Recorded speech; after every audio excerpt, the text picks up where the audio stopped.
We're here. Happy 2024. Welcome, Mandy. How are we doing today, Monday, January, I think it's the 15th, right? January 15th? January 15th. Yeah. I'm happy to be back. Yes, you're happy to be back. What is new? What's going on? How are we doing?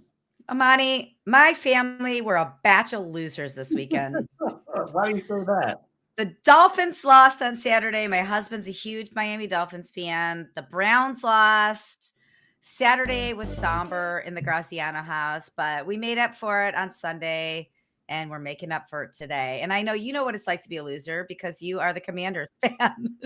Well, geez, just call me out. Why don't you let me catch a stray real quick here? Yeah, catch it. You have to do your sound effect. Your wah, wah, wah. Oh, yeah, that's a choice here. So that was just like, yes, so my Commanders are not a playoffs, but as a Commander fan, we are on cloud nine for two reasons. The first reason is that we have a new general manager that's coming to help us kind of revitalize our team. So that's exciting. The first time we've had this proper executive setup for our NFL franchise in over 30 years, probably since the mid 80s. So that's exciting. Even more exciting is that the Dallas Cowboys shit the bed and lost, excuse my language, lost big last night, which was great. It was just heavenly. So that always makes a Commanders fan happy. I know I have a lot of Cowboys fans in my sphere, and they were sad too. So I understand. Yeah. It was kind of a wild weekend. It was literal wild weekend because a lot of the teams that were supposed to win did not win. And going into next weekend is going to be really interesting. And there's a game happening 30 minutes from now. The Bills, the snowed out Bills. One tonight too. So that's kind of the weekend highlights. Make sure everyone, if you're watching, don't forget to tune into our minis. We've launched that this year, which are going well. If you have a topic for us to share in our minis, let us know that too. But for today, let's get to our guest. And Mandy, I'm going to let you introduce our guest, and then I'm going to strap in my seatbelt and get ready because we are going to go on a ride today. We have an amazing guest today. It is such a huge honor. She is the business Brandma that you never knew you needed. She went from behind the scenes at barbecue restaurants to customer-facing brand building. She's the author of Balance is Bullshit. I actually read her book on an airplane cover to cover, and I love that. We'll talk about that in a little bit. And she's known as the ghetto country grandmother. She is a wealth of knowledge. She is an expert for solopreneurs. And I think we should just bring Phyllis Williams-Strawder to the stage. Okay, Phyllis is there on your screen. We're going to play some applause.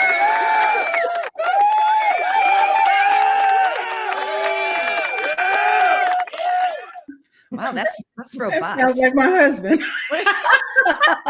New tunes, some new tunes for the year. Some new tunes for the year. So welcome to the show. Thank There's so you. many places we could get started, but why do you call it? Heather Cox is in the chat. Hello, Heather. Good to see you. Hi, Heather. Why do you call yourself the brand ma? Oh my goodness, that's a long story. So I'm gonna try and give you the really short version.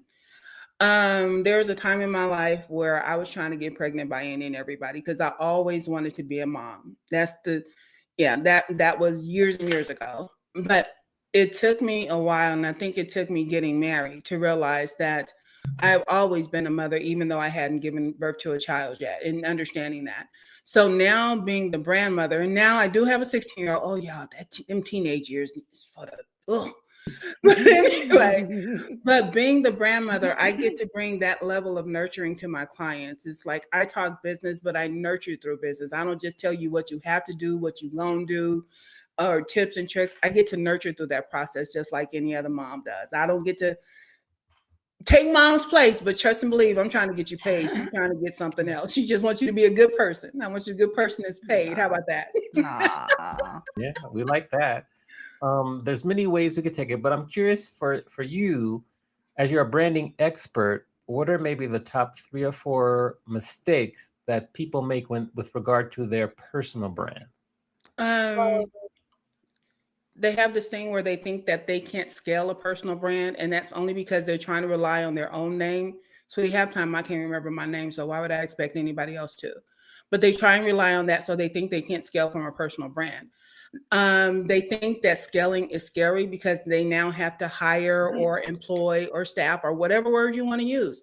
And staffing is not a bad thing, sweetie. If you can afford to have somebody take some stuff off your plate, then please, by all means, take that off your plate. And then the third thing is that with personal branding, it's not personal, it's business. This is an asset, it's something that you use to make your money. Your brand has all kind of assets. So to add your personal brand as one of those assets, sweetie, it's about money. So don't take this shit personally. Seriously. Okay. Earmuffs. Mandy, over to you. Money. Earmuffs for Amani. Oh, Amani, you have your earmuffs on. You're fine. I You're will be turning fine. bright red throughout this interview. Yes. Amani's, he's such a delicate flower. Amani. Where are my pearls? But anyway, Phyllis, I want to talk about you being with your husband in the restaurants and then, supporting him, giving him the talking points because he's a ham and he's on the video, he's on the news, but you're helping him with this business. The two of you are running these barbecue restaurant businesses together. And then you decide one day to stop. And I'm sure there was a lot of thought that went into it. And now the roles have switched and you're on the forefront and you have found your voice. So can you just walk us through that adventure of where you started and what made the switch happen and how what's it's like for the two of you on the other side? With us, it was always I was behind the scenes and Neil was the face. I call him a media whore. Anybody offended by that, don't be married to me. But he was what I called a media whore because he had no problem getting out there and telling people that, a barbecue, barbecue, barbecue. That was his thing. That was his shout. And he was Big Mister. And back then I had the bad habit of telling him, it's like, sweetie, at the end of the day, it's your name on the door. So all responsibility falls on you. That's a shitty thing to do to people. Don't do that. But in doing that, because I wanted to run our business a certain way, I started venturing out. I have no problem going to networking events. I kind of don't like them, but going to networking events, talking to people, figuring out how I can get him where he wants to be. Food is his love language, and I wanted him to be in love with what he was doing. So venturing out, trying to get all this knowledge and this information and so forth, I realized that, you know what, I should not be, I don't even cook on purpose. I should not be owning anybody's restaurant. And it was just all of the different things that I was finding out about branding, about marketing, about networking, about sales, and about schmoozing. And it put me in a different mindset. So I lasted for about 10 years working with him. And as much as I support my husband, as much as I love him, and as much as I'm not afraid of him, I was afraid of this conversation of telling him that I don't want to do this with him anymore. Because I'm like, this is my ride or die. This is my dude. And to not do this with him was going to do something to our relationship. And I had never feared for our relationship before, but that was a very hard conversation. And I kept tiptoeing around it because I promise you, I fired myself and I quit multiple times without really meaning it. But then one day I just mustered up the courage, like, baby, I think I'm done. And he said, what do you mean? I said, I don't want to do this anymore. I said, I just want to be married to you. I don't want to be in business with you. I love you a whole lot. But if we stay with this, sweetheart, we're going to be sleeping in separate bedrooms or something. But it was having that conversation with him. And he said, well, what you going to do? And so I started explaining to him what I wanted to do, which originally was to coach kids in starting businesses, because we brought our daughter into the business very young. But the more I studied and learned about that, I got to working with adults. And then you top that off with the pandemic and restaurants closing. So it was just a progression. But having that conversation with him and saying I was going to do this, and then finally making the decision to do it, I asked him, what are you going to do? He said, I'm going to roll with you. So we had the conversation in June. We put out the notice that we were closing on July 3rd. We sold our house as is. And by August, we went from living in LA to living in Oregon. That's how quickly it happened. And people think I joke now. I said, but my whole personal thing about doing what I do is turn my husband into a trophy husband. That dude makes my coffee, he does my laundry. The least I can do is pay for the bills. I don't have a problem with it. Yeah. But yeah, it was just a natural progression for me. But it took me a while to find my own voice. I'm loud, I know that, but finding the wherewithal to actually promote something that just had my hands on it was hard as hell. I understand why people struggle, because they think they're talking about themselves and they're promoting themselves. And some people, that's fine. But for someone like me who wants to give everybody else the credit, that shit was hard. And I, excuse me, I had to get into that mindset. This is not about me. This is about them. I want to see people survive and thrive. So once I realized, sweetie, get over your nerves, because it was never about you. If you truly want to help people, then open your mouth and help people. Because as long as you're quiet, there are going to be people who continue to struggle. And once I took my value off of it, my nerves, my whatever I was going through off of it, then it became a lot easier to be vocal about, you know what, can I help you? Gonna cost you some money, but can I help you? Yeah. Yeah. It's so powerful. I think people, you said so many things in there. I have so many questions on, but I think a big takeaway from that is people, they get nervous about promoting their own business and they forget they're helping people. And I think I heard you say you've taken help off the table. You say nurture. Yes. So can you talk a little bit about that? I noticed it on your website and I heard you talk about it in an interview. So can you talk about how people talk about themselves? They don't have to say I'm helping people, I'm nurturing people, and examples like that. Yeah. That I always tell my clients and anyone who will listen, stop saying the word help. You do more than help. People know how to self-help. They know how to take a class, do a thing or whatever. So there's something that they're coming to you for that is beyond help. It is to gain knowledge, it's to get a solution, it's to fix something. And so you're not helping. What you're doing is like, you know what, you're activating, you're starting, you're tempting, you're creating desire. You're doing all these things because they already know how to help themselves. That's like saying, my husband won't cook me a steak, so I'm gonna go make me a peanut butter and jelly sandwich. That's gonna help me today, not starve. But if there's something that I cannot do, then that is not you helping, that's you providing a solution. So how are you going to get to that solution? How are you going to activate? How are you going to increase? How are you going to double? There's something that you can use besides the word help, because everybody and their mama, I promise you, y'all could go all up and through LinkedIn, and y'all probably go look at yours too. But you can look all through LinkedIn and people will have in their headlines on LinkedIn, I helped so-and-so do this. Seriously, that's the best you got? And then you wonder why you're not getting any leads on LinkedIn. Nobody's talking to you, sweetie, because they're not looking for help. They're looking for something more than help. I can help myself. If you're going to take my money, I'm going to need you to do more than help. You're either going to do it for me or you're going to show me how to do it. You're either going to increase this amount of money for me because I'm trying to increase my profit margins, or you're just going to show me how to do it myself and it's going to help. So getting to that point of taking action, finding some action word that can produce something other than help makes you sound more like you know what the hell you're doing. Mm. You can do more than help. You can create a difference. You can create magic. You can do something. It's like Amani could say, I can make you get up and dance. I ain't helping you do nothing, but I can make you get up and dance. So it's that kind of thing. It's like I can increase your sales. That's an increase. That is not help. So there's these action words that you can go and find that really apply to you that can just roll off your tongue on the regular. Sweetie, I'm a grandmother. I nurture. That's what I do by nature. It's not just by circumstance.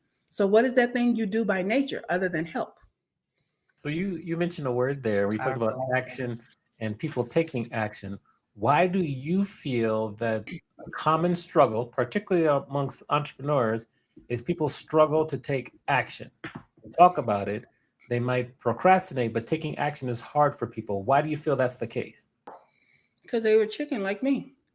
It's because like I said, when you put all the focus on you, it's like, how am I going, what is my worth? And I hate when people say that. I'm gonna charge my worth. Sweetie, you're priceless. You cannot charge enough money to charge your worth. You are not I'm not even gonna say that because I was gonna say something that folks are gonna be mad about. So I won't even say that word. But if you put a price tag on your ass, then that's selling yourself. I'll put it that way. And that's not what you're doing. So when you decide that you're going to go out here and you're going to take action, the type of action you take is what is conducive for you to do. I'll put it that way. I was talking to my husband this morning, give you an example. I was talking to my husband this morning. I've been bragging on him about his brand and his voiceover and all of that kind of stuff for a minute. So this morning I was talking to him about being on LinkedIn. He sucks at being on LinkedIn. And I'm like, baby, if it's not conducive to you taking action on it, get your ass off of there, period. If you know that you live on IG and all of that kind of stuff, then go over there and work your magic. Don't sit over here and do something that seems like work. If it's work to you, then you can't find any joy in it. And so if you're trying to figure it out and how does it, who gives a rat ass about an algorithm?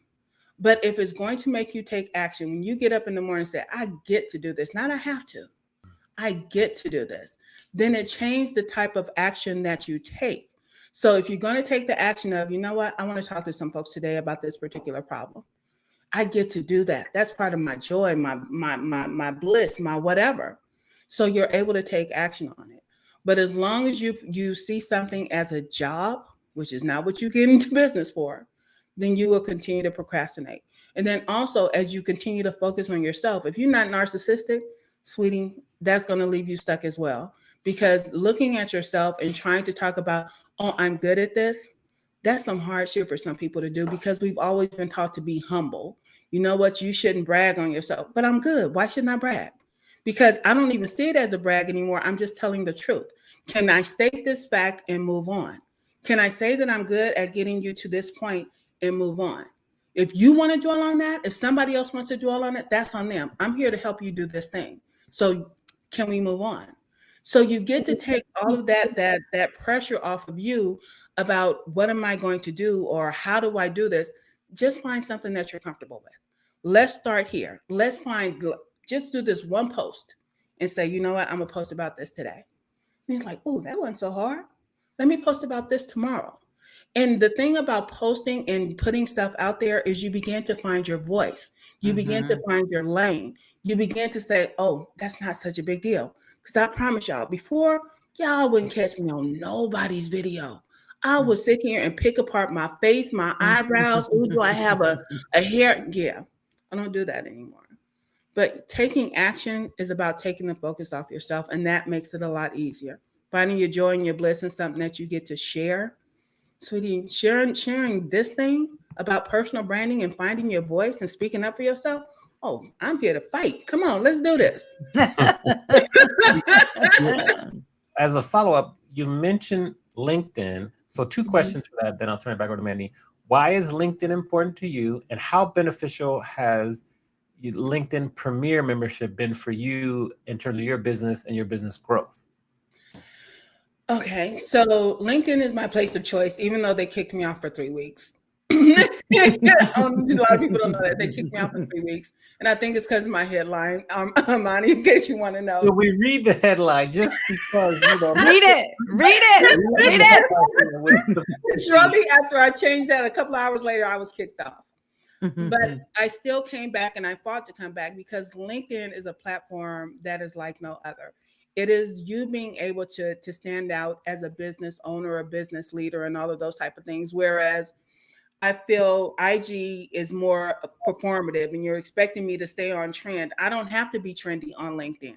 LinkedIn is actually saying that, you know what, we're not trying to make you go viral. We're trying to give information and have impact with certain people. So being able to do that, and especially when I talk about separating my personal life from my personal brand, sweetie, I don't have to bring anything personal over here. I get to bring business over here. This is how I handle business. This is how I do this thing. So LinkedIn is my place of choice, because if I go over here, it's like, well, keep up. You see all those things in your feed. Play this song and you're sure to go viral. I'm not trying to go viral. I don't give a flying fig about going viral. What I care about is helping people and helping people speak out for themselves and support their businesses and all of that kind of stuff. And as far as the premium side, I only recently did that because I wanted to get a closer look at who was I actually helping with my content. I do it more for the more in-depth analytics than I do for trying to chase people down and dip into their DMs and all of that kind of stuff. I've noticed that people in London love me for some reason, which is something I would not know without those analytics. Also knowing that a lot of people claim to be in advertising, but when I go and actually look at individual profiles, I'm like, sweetie, why are you choosing the advertising category? It doesn't seem to fit, but that's just my opinion. You do you. But looking at the different way people classify themselves and how they give themselves titles, and looking at the amount of people that follow me from Upwork and Fiverr, it's like, okay, I decided this morning, I even wrote myself a note. What is it? How to build a personal brand that gets you off sites like Fiverr and Upwork. Boom. That's brilliant, though. You're literally speaking to your audience. That's brilliant. I love that. And while because I know what people normally charge on those sites, I know they won't necessarily be able to afford my services. I'm not saying they won't pay for it. I'm just saying it's not within their budget. But that doesn't mean I can't make content for them. It's like, do these 4 things. Just start with these 4 to get off of Fiverr and Upwork, because they're taking advantage of your brilliance. And they're reaping all the financial benefits, because even if they charge all of y'all $5, they got 100,000 people that they're charging $5 to, and you're still struggling trying to make 79. That does not sit well with me. I'm sorry. But I cannot discount my prices in order to help you. So let me just put out something real quick and say, do these 4 things. Just start here and move forward from there. Everything is a level. I don't care if your level ain't but this big or this big. Just level up a little bit and get off of these sites and stop letting these big corporations take advantage. I'm tired of it. So yeah, that would be my thing with that. Okay. That's how I use it. Over to you. I have more, but I have to pace myself. Pace yourself, Amani. Get a cold towel. I'm not as scary as you thought, huh, Amani? I don't know about that. Now we'll see. After 30 minutes, we'll see. So here's a question, because I think you do something so unique, and it's so interesting that some people may agree with it, some people may not agree with it, and I think it's okay either way, right? So you have Ghetto Country Brandmother. Mm-hmm. That's the brand, and then you are Phyllis. So how do you feel about this quote? I have a brand. Mm-hmm. I am a brand. Like, can you help our audience understand the difference between having a brand or being the brand? I don't believe anyone is a brand. That's my own personal preference. I believe people are people. To call yourself a brand is to put a price tag on your ass. And like I said, I do not agree with that. But there are people who want to buy into that because they want to feel like they matter. And they don't realize they already matter as a person. And the thing that I know is that personal branding was actually birthed out of getting a job, a better paying job. It was about climbing the corporate ladder. And that's where personal branding really took off when the guy wrote the book, somebody wrote the book about personal branding to advance their careers. So now everyone feels like, really? I got to make up some fake facade in order to get a job, sweetie. I can bring my skills, my talent, and a great conversation and get the job. It had nothing to do with the brand. So calling me one, I find a bit offensive. And again, I'm speaking from my own personal thing. But to have a brand, if you recognize that a brand on any level is an asset, then you see it differently. Because Coke and Pepsi, without the labels of Coke and Pepsi, are just brown soda water. That's it. It is the name that you put on there that makes it cost what it costs. It makes it so that they can have these $1 million Christmas campaigns when the snow polar bears are doing all the magic things. So understanding that to call me a brand is to put a label on me that I do not want. I told you, I think we were speaking behind the scenes, and I was saying something that I'm doing with my husband versus what I do over here. And so over here, I made the clarification when we were recording, I am not a brand. I am Neil's wife. I am his Foxy Brown. I am all the things. That's over here. Mm-hmm. Over here, I have the brand of Ghetto Country Grandmother, because sometimes I have to realize, you know what, Phyllis is a petty bitch, and I know that. But Ghetto Country Grandmother is an empathic bitch, and I know that. So when this petty one got to go after this one, I got to talk off the ledge. It's like, no, that's not your job. That's my job. Mm-hmm. Keep it off your business, because this is messing with my money. And I do not do that for anybody, not even my husband. So keeping the two things separate and knowing that I am not a brand, sweetie, you cannot afford me. I can't even afford me. So why would I say I'm a brand? But if I go over here to the Ghetto Country Brandma and I recognize that I have a brand, now I can fit it into the brand architecture that I'm trying to build. Because Ghetto Country Grandmother actually came before Grandma's house. And I would not have gone into Grandma's house if not for being the Ghetto Country Grandmother. And people saying that you can't scale from a personal brand, that's like, because I'm not trying to scale Phyllis. I can't. She's a person. She only has so much she can do. And I'm done. So that would be my thing. I love that. And I think people struggle with that. I think they struggle with, people ask me all the time about social media. Like, should I have different webs? Should I have different accounts? Should I do this, do that? And just like you said, it has to be whatever you are comfortable with. If you're comfortable with it all under one umbrella, do that. If you want to separate it, do it. But whatever you do, hang your hat on it and stay true to it. So I'm really happy. I think you gave a really clear function of Phyllis, the human, versus Ghetto Country Grandmother, the brand. I think that is crystal clear. I love that. I want to merge for a second over to your book. I love this book. Balance is bullshit. I said it, Amani. Balance is bullshit. First of all, this is 73 pages. It is it's a very soft book. And it's like, look at Amani. And it's like a workbook. There's little, you can, and so it speaks to the solopreneur. So I just have some questions for you. What made you write the book, and what do you hope solopreneurs, or really anybody reading it, what are the couple of key messages you hope people get out of it, aside from it being like a really soft, easy read? The thing with Balance is Bullshit is that it is about decision making. Because being an entrepreneur, solopreneur, or however you want to go in business, you have to make a lot of decisions. And sometimes you have to weigh the personal against the professional. And you have guilt around all these things. In my former business, my own personal brand back then was Mrs. Mister. And I told people, my husband went to bed with Mrs. Mister more than he went to bed with Phyllis, because she was always on, and people called her name, and I was instantly transported into, oh, let me put on this facade and all of that kind of stuff. So I got caught up in this identity crisis, because the more I was Mrs. Mister, the more I felt like, you know what, I'm neglecting my marriage, I'm neglecting my daughter, I'm neglecting myself, my relationship as a daughter, as a sister, all of these things. And when I wrote Balance is Bullshit, the thing that I had to rectify once I left that is that, you know what, you made the decision, live with it. So if you have some type of way to have some checks and balances, I don't believe in balance, but if you decide that, you know what, I want to devote more time to this thing, and you see that you're spending all your time over here, why are you feeling guilty about the shit you didn't do? I cannot go back and be a mom to a 5-year-old. My daughter is 16. So why am I still feeling guilty? I can't go back and rectify something I said at work based on some shit that happened at home. I can't fix it. So why am I feeling guilty? So it's understanding that once you make the decision that I did it, I'm going to live with it, and I'm going to learn from it. I'm either going to learn from it or I'm going to do it again. And once you're able to be okay with the decisions you make as a business owner, then life becomes a lot simpler. If your family's like, you never around, you always working. Yes, I am. Mm. What do you want me to do? I like what I do. I'm a workaholic.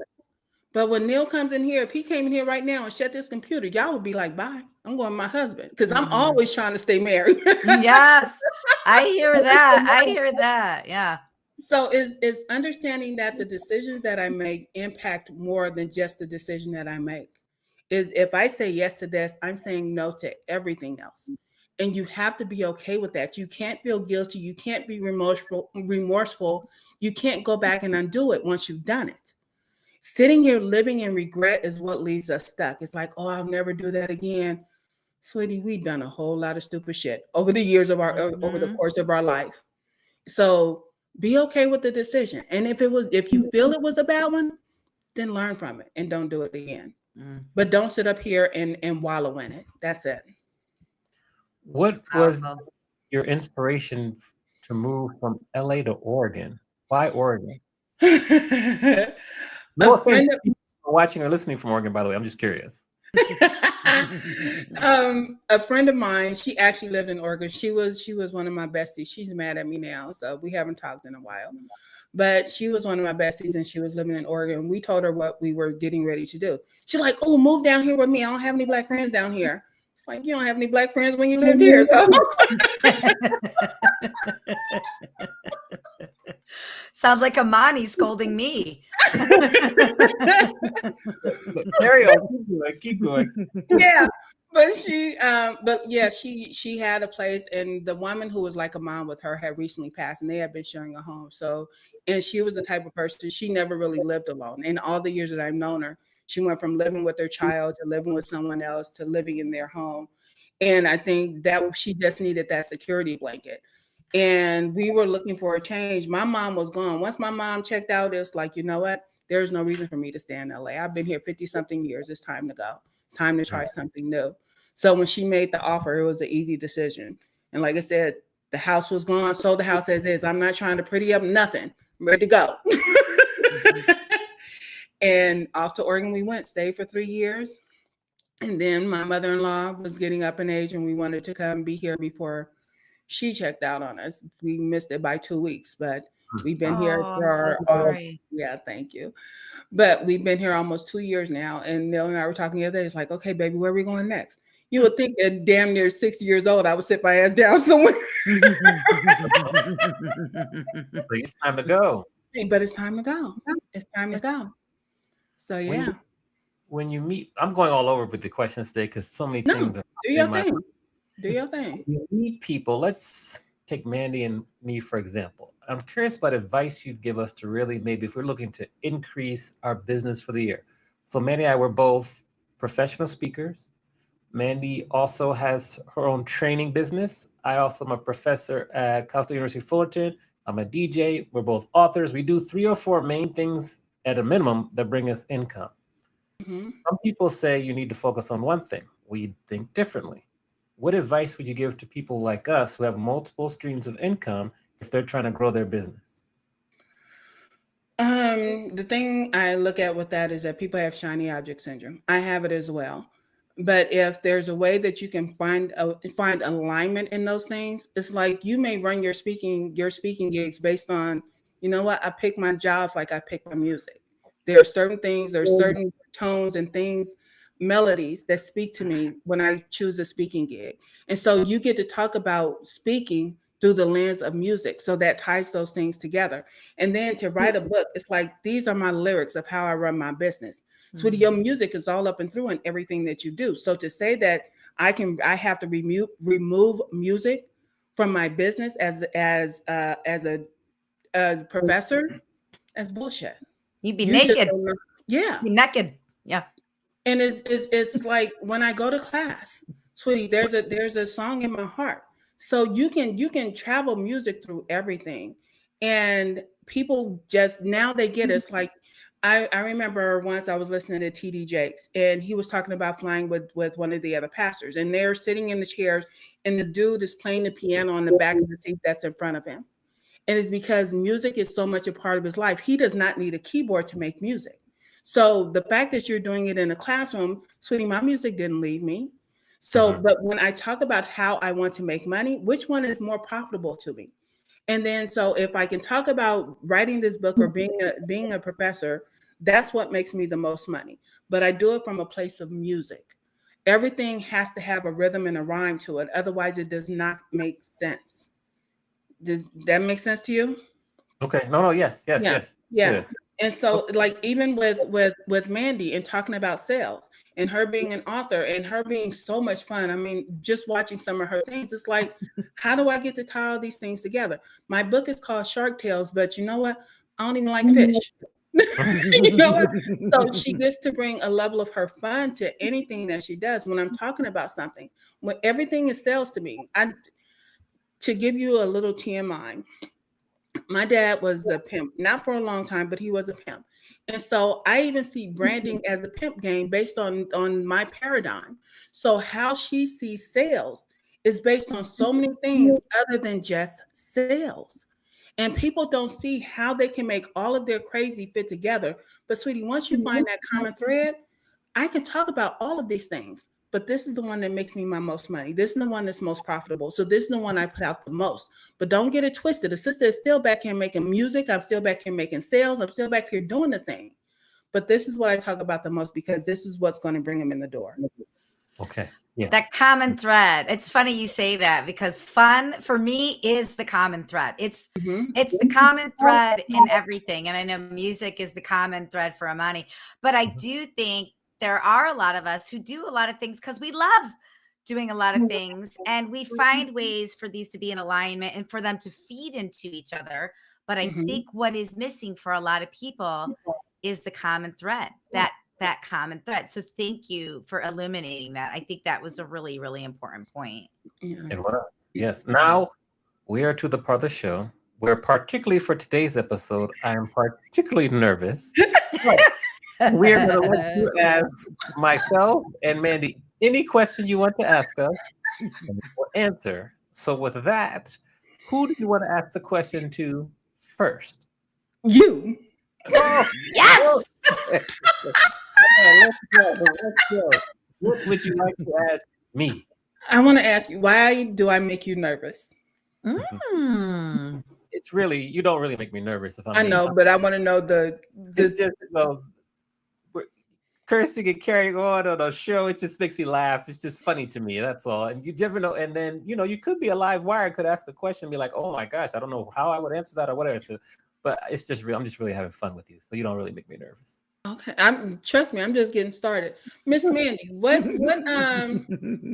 attracted you to wanting to do a show with Amani?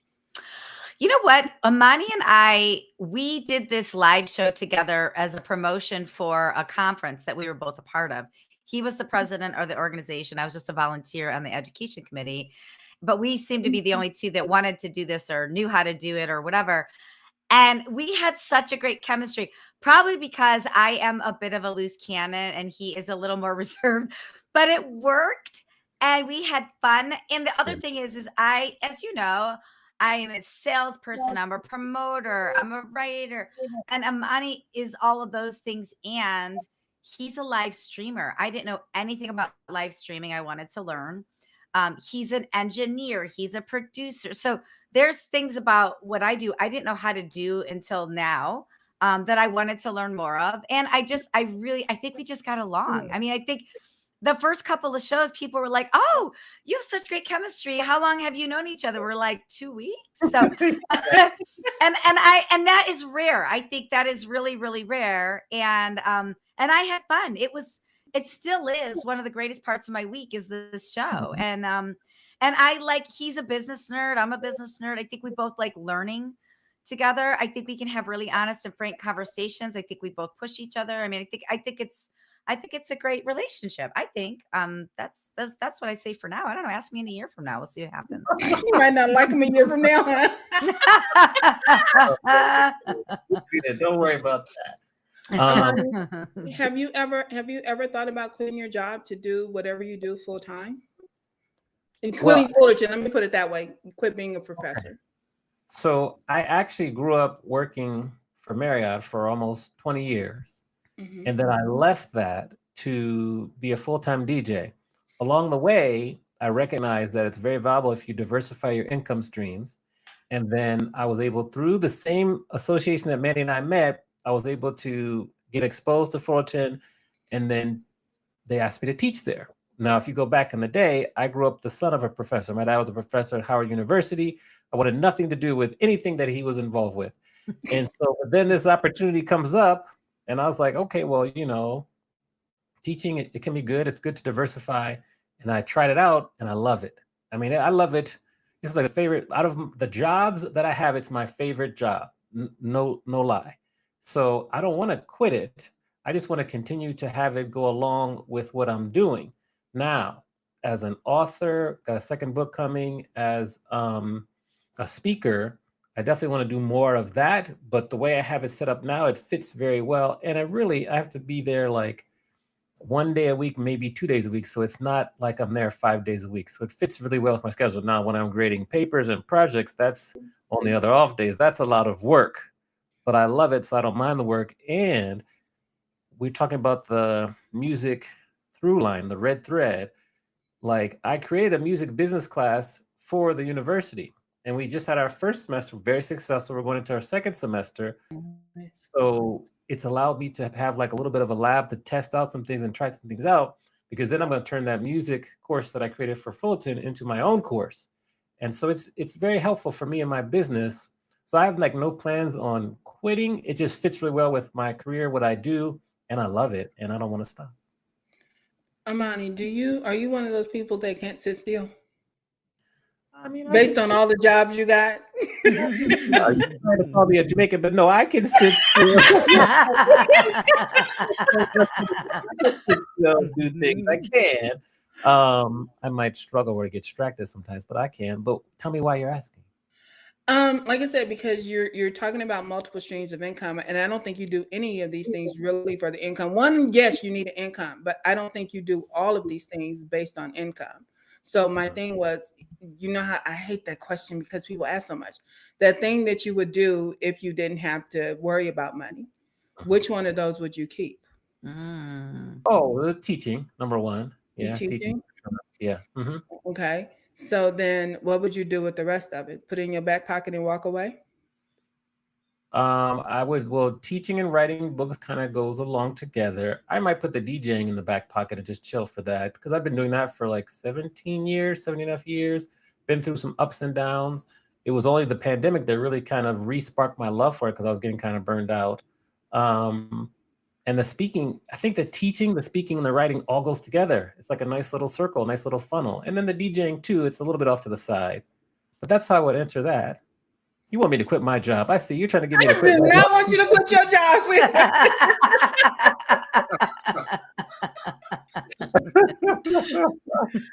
And Mandy, my thing for you is like when you did Shark Tales, the book, did you ever see that being what it is and growing from what it is? Because a lot of people write books because they think they want to, you have to write a book to get known. Why'd you write your book? You know, I did not write sales tales to get known. That's for sure. I had a burning desire to write a book since I was a little girl. I've been writing, and I will write forever and ever and ever. I love to write.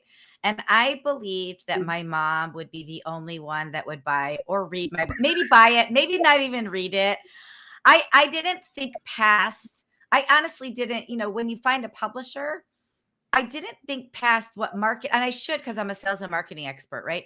I didn't think past what it looks like once it's published. Like I didn't think, now I got to market this thing. Groups of people are going to be reading this. Hotel sales teams are going to make this a book club and read a chapter a week and ask me to come and coach them. Like, I didn't think about that. I really didn't have that vision. I just wanted to write. You got it. You got it. Yes. I just went, oh, and Amani's got it. We've all got each other's books. I love it. Look at so for audience, for the people that are listening on the podcast, each of our guests and Amani have held up Sales Tales. They've held up my book on the screen. Yeah, so I mean, I'm a writer and I love to write, and I didn't think through it. Now that I've gone through it one time, I've got another book in the works that'll probably come out next year sometime. I've got another book that'll probably come out a couple years after that. So now I get the process, and I love the process. I love writing an outline. I love writing the book. I love the marketing piece of it. So now that I get it, I love it even more. But I never decided I want to write a book to be known, or I want to write a book so people will like me, or I just literally, it was like this poison. And I hate to say it like poison, but it was like I had to get it out. Like I had to get it out of me. And then once I got it out, I'm like, oh, I got so much more. Like I just got to keep getting it out, kind of thing. Now, what does 2024 look like outside of doing the podcast? What does 2024 look like for you two? You first, Amani. So I have a second book coming out. That's going to be a big project for me in 2024. In addition to that, I'm really working on branding because I want to be able to communicate what I do very effectively and very succinctly, so people know what I do and can refer me different pieces of business or different people to meet. In addition, 2024, I'm really trying to work on sleeping better. So improving my sleep habits and really kind of getting better rest. That's really high on my list of things to do. Those would be the 3 things. Okay. What makes you have more poor sleeping habits? Do you know? Have you identified it? Not yet. I think part of it is maybe spending too much time in front of the blue screens, too close to going to bed, not keeping a good routine. Maybe diet, also what I'm eating, vitamins. Even got a weighted blanket that I'm trying to use. Like I'm not playing around. Oh, okay. He's trying to go to sleep. All he wants to do is sleep. Just let the man sleep. Yes. Wait, Amani, do you take naps? No, not as much as I should. I do not. No. Nap as a grown person is a lifesaver. Oh my goodness. I will jump in the bed, and I've been up since 4 o'clock. Watch me take a 10 o'clock nap. Yes. Phyllis, what about you? What are your sleeping patterns like? What's your any sleeping advice for Amani? They actually suck because I'm one of those people. I don't know I don't care what time zone I'm in. Once I get acclimated to the time zone, I wake up at 2:30. And it's just something that happens. And sometimes I can go back to sleep, but on other times, and this is why I say decision making comes in. If it's still 30 minutes later and I can't go to sleep, I'll get up and I'll go to work. And that's what I love about being my own entrepreneurial self. It's like I can get up and do some work from 3 o'clock to 8 o'clock. They start milling about, my husband and my child start milling about, you know what, close the door, I'm going back to bed because I've had enough. But I don't feel like I've wasted time because when you stay in bed and you try to go to sleep and then you finally go to sleep when the alarm's about to go off and then you feel like you're dragging the rest of the day. Yeah. I don't feel that. And I don't feel guilt about taking a nap at 8 o'clock in the morning. Sweetie, I've been up since 3. What the hell? I'm going to bed. But I've also accomplished something. I got some marketing done, or I did some writing for a client, or I sent out the emails for the client and different things like that. So as long as I've done something productive, because otherwise I'll lay in the bed, like you said, Amani, and I'll be at the blue screen because I'm taking my phone, and instead of waiting for it to be an alarm, I'm playing a game. Yeah. So I stop it. Get up and go do something, and then you can go back to bed and you can play a game later. Yeah. I'm trying to get better habits, Amani. I get that one, definitely. Not around sleep, but just around, you know what? Take the games off your phone and go to bed. Yeah. I want to switch gears here for a second, if that's cool with everybody. Is you have such a bold brand and you're so clever and you rhyme and you're wordsmith and you've got all those great things about your brand, but it's taken a while to get there, right? So can you hearken back to the time when you didn't quite have your voice yet and consider some of these entrepreneurs that are at large corporations that want to bust out and be an entrepreneur, or some of these entrepreneurs that are just hiding behind this thin veil of who they are or who they can be? Like, what advice do you have for people to illuminate their voice, to bring out their voice, to be who they really are, and as a brand or as a human. No, and I get it, because a lot of my clients, one of the things is that they're, especially because most of my clients, I prefer older clients to younger clients, but even in younger clients, they're afraid of judgment, and people are assholes. So the thing, I'd never tell anyone to be confident, but sweetie, find some courage. I don't care what it is, not liquid courage. I don't want you drinking to speak up, but finding something that makes you courageous. I tell people, I'm not confident, I'm courageous. I will get up and do some shit. I'm not jumping out of a perfectly good plane, but I can find enough courage to get up on stage and say something. So the for people who still have a job, they have to kind of tiptoe around not losing their job if they still need it. So understanding how far you can push the envelope and still not fall off the cliff, that is a good place to start. It's like, I can say this and it won't offend my job, or I won't lose my job. But if you're trying to make the big ass leap from this is me professionally and this is me personally, you're confusing people, because now they don't know, well, which one is the real you? And this is why I don't believe in code switching. We've all had those code switching moments where we had to keep our corporate jobs or whatever. I'm not playing that game. So if you know that there's something that you want to stop tiptoeing around, just find that one thing. You don't have to take the full on leap, but sweetie, just find that one thing you're courageous enough to do. Bravery is reactive. Courage is proactive. So if you can plan for it, then you know that, you know what? I don't care. Come hell or high water, I'm going to do this thing. That's you being proactive in your courage. But when somebody comes at you, you can be bold and bad. You know how you reactive, and you can be bold and bad and you try to defend yourself. I don't want you to be on the defensive. I want you to be on the offensive. So understand, what is that one thing that you can be courageous about that nobody's going to like, even if they did, just like, I don't care anymore. One that I just wrote this morning, and cover your ears, Amani. Earmuffs, Amani. So one of the things I wrote this morning, the thing about being in business at my age, I give less fucks. It's not that my feelings can't be hurt anymore. It's not that I'm not sensitive to situations, but if you don't pay my bills or supply my meals, you cannot tell me anything. You can troll me all you want to, but sweetie, at the end of the day, it was never meant for you.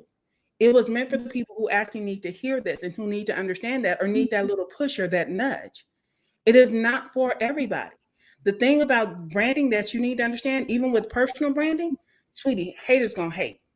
And that is not your problem. What they say is not your problem.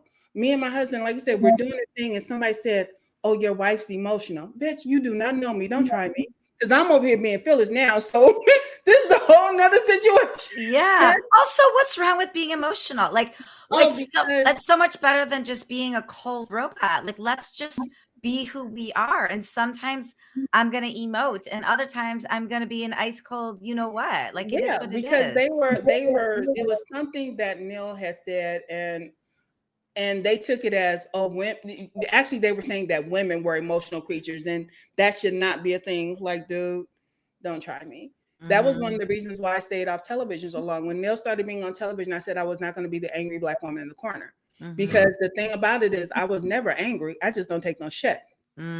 So it's that understanding is why I own the word bitch. When people call a woman a bitch, it's because they're trying to say it's a bad thing, because I decided to assert myself, because I decided not to sit down and be quiet when something needs to be said, because I decided that it was okay for me to be over here, even though you said I couldn't go. So you want to call me a bitch because I showed up anyway. You want to call me a bitch because I spoke up anyway. Sweetie, I'm going to be that bitch today, so don't try me. And that's it. And it's everybody else gets to have an opinion about who you think I am. But most people who know that I am, who know who I am, trust and believe they have a whole different picture. And those are the only people that matter to me.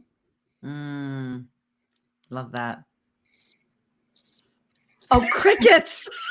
He played the crickets, Money. So first of all, shout out to Troy Hooper, who's in the chat there. And hey, Troy. I hope I said that right. Vanya, yes, that's one of my brand babies. Okay, so hopefully I said that right. Thank you for joining us. I have 20 more questions for you, but for this episode, I have one more question for you. Okay. If we're going to go back and talk to 21-year-old Phyllis, and give that version of Phyllis advice on everything that you know now, what advice would you give your younger self? Do it afraid. No matter what it is, do it afraid. Because there is nothing that you can't recover from. You're not trying to be out here killing yourself and doing stuff, but do it afraid. If you don't want that job, you're going to have to be afraid enough to go with eating Cheetos for dinner because you can't afford steak. But go ahead and do it afraid. You're not going to starve to death because your mom ain't going to let you. My mom was still here when I was saying your mom's not going to let you starve. And the thing that I tell people, it's like, as long as you have that support system, do it afraid.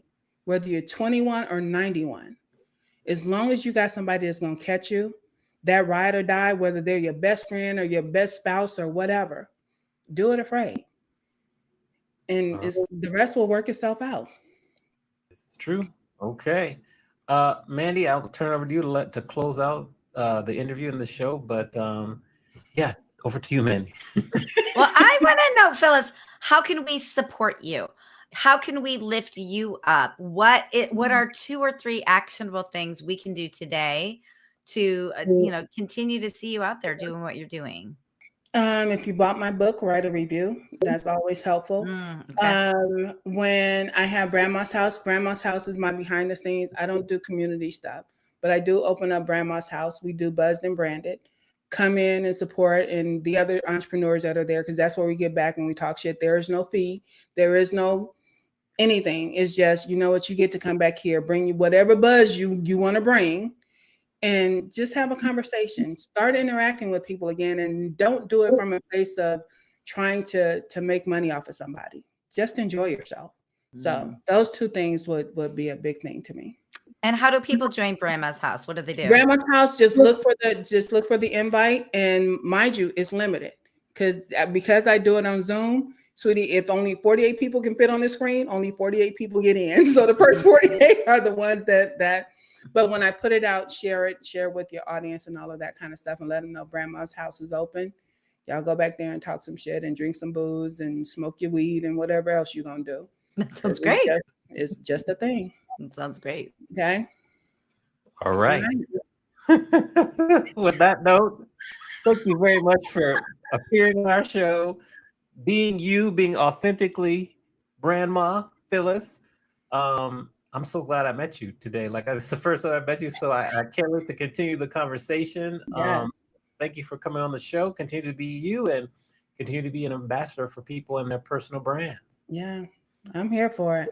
Thank you for having me. Y'all thank you for being here. I love me some Phyllis. So anytime I can spend time with you is the best. And I appreciate all the knowledge you shared with our audience today. And I know our audience loves it also. Thank you. All right, we're going to put you back in the green room, give you some applause, some aggressive applause. And we're going to put you back in the green room. So hold on.